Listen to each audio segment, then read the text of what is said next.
Hello friends, welcome to my garden. I found a baby golden oriole bird. Let's check it out.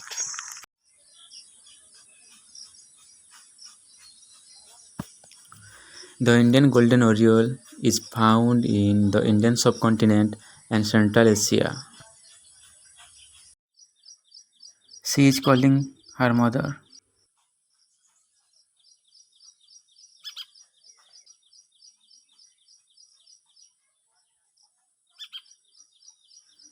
The bird inhabits a range of habitats and the breeding season is from April to August. Both parents take part in nest building and brood care. They feed on fruits and insects.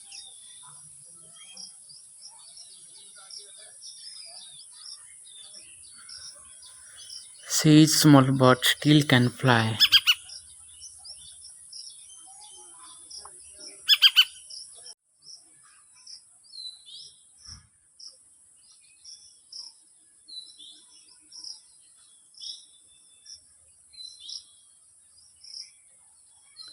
She is trying to go higher on the tree.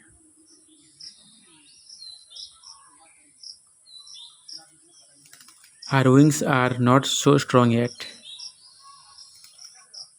After a few days, she can fly. She is scared of me, but it is okay. I am not a threat for her. That is a healthy baby bird. If you like it, please subscribe it. Thanks for watching.